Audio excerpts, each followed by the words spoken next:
Hey guys, it's Danny. Today we're gonna talk about the Vanda Orchids. We're actually going to try to film outside. I moved my Vandas to a place where I can actually film, but we'll see about the wind and the noise. We're gonna make a little update on them, see how they're doing. You know, they didn't have a great year, but they're bouncing back. Some of them even have flower spikes, so we're just gonna look at them really fast. Before we go ahead and do that, this is a sad news, but Schwerter has limited the territories in which they deliver. Sadly, Cyprus is not one of those territories anymore, so that's kind of sad. I don't know what other territories there are, if there are any, so if you do want to order at Schwerter, maybe give an email first, just so you don't end up like me, without money and without a birthday haul, because I already placed an order, I already paid for it, and today I get an email, and what do you know? No more Schwerter orchids for me. Speaking about Schwerter, I'm also working on the coupons for the giveaway winners. As I was telling you, Schwerter didn't sponsor the giveaway or anything. It's me purchasing the coupons,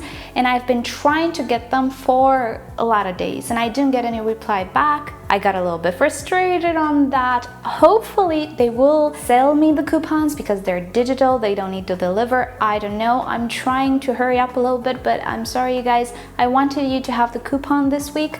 I'm not even sure I want to give you Schwerter coupons anymore at this point really, but I will anyway. Just wanted to update you a little bit. That's why it's taking a little longer with the Schwerter coupons, and you might sense from my tone that I am a little bit sad and a little bit frustrated because, well, Schwerter is kind of like orchid childhood for me. I ordered a lot from them. I have so many orchids from them, and all of a sudden I get an email like, sorry Mrs. blah blah blah, not even like Danny, my name, which was how I was talking to Volker. Probably it's not Volker responding anymore, but yeah, sorry, we do not deliver to Cyprus anymore because the route, apparently the post office route has changed. I don't know, all of the boxes sent from Jessica arrived well within 10 days, which is not ideal, but it's not that bad. I don't know, not gonna go into the details, but just letting you guys know that there might be some other territories except Cyprus which have been limited by Schwerter. I don't know, just check, because you know, I don't want you guys to be out of money and out of orchids if it's your birthday.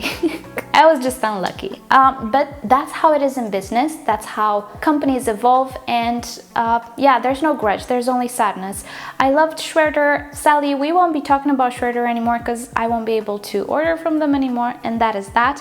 They have great orchids, but sadly they're not for us here in Cyprus. So if any of you guys know that your territory has been limited as well, let us know down in the description below so everybody knows, just so you guys don't order and then end up with an email saying we will not ship to you, because that can ruin your plans. With that said, let's get to the Vandas. Alrighty, so here are the little babies. I moved them because they're announcing quite a bit of rain. It's getting a little bit cold, and even though it's still warm, I mean, yeah, no, it's still summer here. In the nighttime, it can actually get a little bit cold. Coupled with the wind and the water, no, it's not gonna be a good time for my Vandas. So here, they're not at the edge of the terrace, they're somewhere inside, closer to the southern part. So they do receive a lot of light. I will make sure they don't get sunburned, although right now, every day is a little bit cloudy, not so hot. And I do believe there are 25 degrees outside right now, pretty lovely weather. I initially wanted to put them inside the grow space, but then I thought, what am I doing? It's still so nice outside and they love it so much. So there we have them. I have them on this, well, let's call it a hanger. It's from Leroy Merlin. I have another one in the back. I want to get another one, but they're always out of stock because everybody purchases it. And behind them, I'll show you, it's one of my greenhouse couches. I made it into a sort of a shelf actually for the cattleys because I moved them here as well. I don't want them to be at the edge of the terrace anymore. So yeah, the orchids are doing great, you guys. Once I actually figured out where to arrange them, everything went perfect. There's so much difference between growing them in the grow space, particularly in the summertime when the sun is very high, and growing them outside. There's always more light here. Even though it's shady, it's more light than inside actually. And the orchids have bounced back so nice. I do still have burns from last summer, you'll see on some of them, but it's not all that bad, and they have started to finally produce some flower spikes for me, which is great. One of the exciting flower spikes has to be the Sanderiana. I was not expecting her to bloom again. It's the second time it blooms this year, which is not necessarily the average. As far as I know, she blooms once a year, but hey, I'm not gonna say no to a flower spike. I love this orchid. Remember, she had a leaf at the top there with some damage. It's okay, she's pushing through. I am noticing that the orchid herself grows a little bit slower because of the flower spike, but it's okay. She's still looking absolutely great. Next up, one of the Vandas is actually in bloom. This is the Pachara Delight Pink. The Pachara Blue actually has a little bit more damage than this one, so that's why she's not blooming, but she's okay as well. Everybody's okay. But yeah, I'm so happy to see this one in bloom again, and the bloom itself, it's so big. The flowers are so big on the Pacharas. I really like it. This is the second hanger, if you will.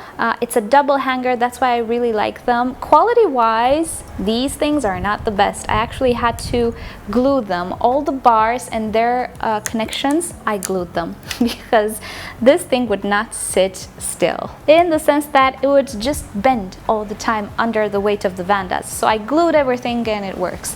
So not the greatest quality, but I like it because it serves a good purpose. I can put multiple Vandas on it. And here's a better view of how the Vandas are sitting on this stand.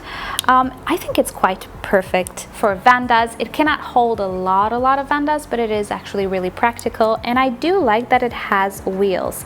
Downside is you have to stabilize this because it will be taken by the wind, but I have it stabilized by the couch, which I will show you. And here, oh my goodness, I really wanted to film this one because the buds themselves look so beautiful.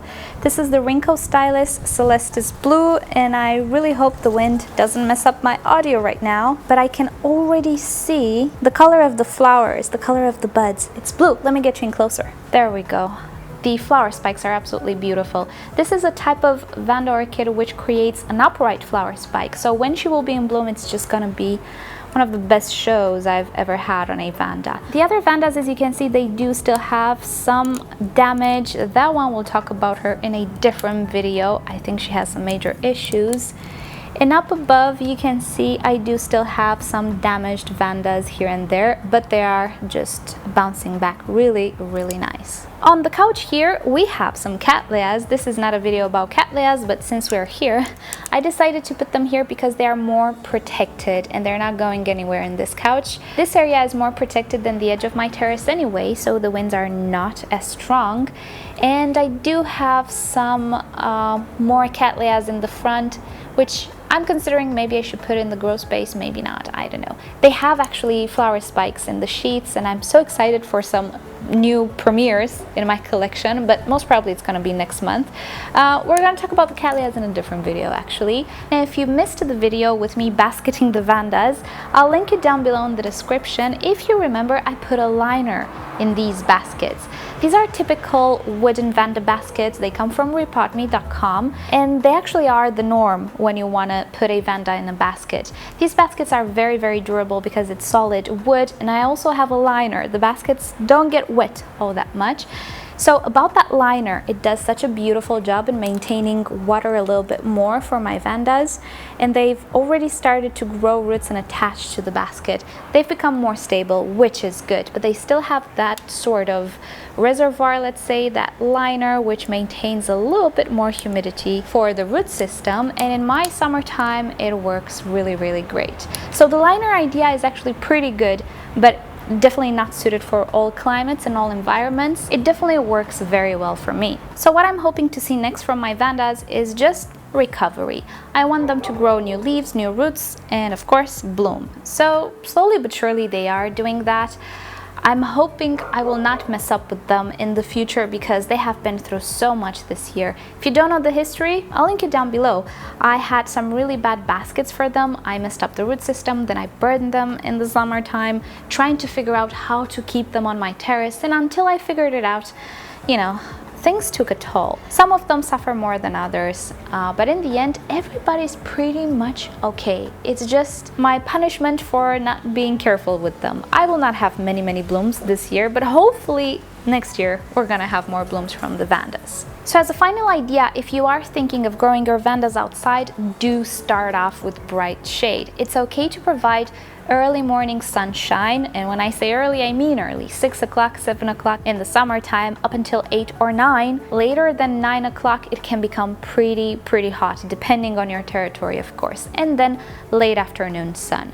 Each territory is different. The rays of the sun have a different angle depending on your geographical position, and you cannot say that something is a highlight plant and requires sun all day for everyone. I actually discovered that petunias do not do great here at my elevation and with my temperatures. I switched to something else in my garden. I'm not gonna be putting petunias again. And if you know, petunias are full sun plants. No, not in this climate. So you can see how everything is different, and especially with orchids and Vandas, which are known to be very high light, you need to be careful. For some people, they will do perfectly fine in direct sunshine all day long or under a shading cloth. For me, not even under a shade cloth, because I have very hot winds that don't cool off the leaves at all. They actually do the opposite. They heat up the leaves. Coupled with whatever bit of sun falls at noon, well, it's enough to burn the Vandas. So just start safe. Outside light is always better than inside light. There is nothing blocking it. Well, of course, if you don't have trees or anything else. So the bright shade outside is brighter than the bright shade inside, if that makes any sense. And the orchids absolutely detect it, they feel it, they grow much better in the bright shade outside. So definitely go for it with the Vandas outside, but just be careful with the sun. I mean, I should know. I have first-hand experience, and now I'm suffering the consequences. But orchids are resilient, and my Vandas are very resilient. Alrighty guys, thank you so much for watching this episode. I'm a little sad. I'm actually pretty sad about the Schwerter thing, I'm not gonna lie. It feels like I'm saying goodbye to a friend or something of the sorts. And even if they say, oh, it's you, we didn't recognize you, we're gonna ship some orchids to you because you're a YouTuber, I'm not going to accept. If they don't have the same treatment for every customer, I don't want to have it, you know. I've never wanted to have it. I never went to people and say, hey, you know who I am? I'm this person. I make YouTube videos. You might as well give me good orchids. I never did that. I don't want to do that. And with Schwerter, if they don't ship to Cyprus, I'm not going to accept any orchids from them. They will probably not offer me anything, but yeah, I have a feeling I was speaking to somebody else today, not with Volker, and when they finally figure out, oh wait, we know you.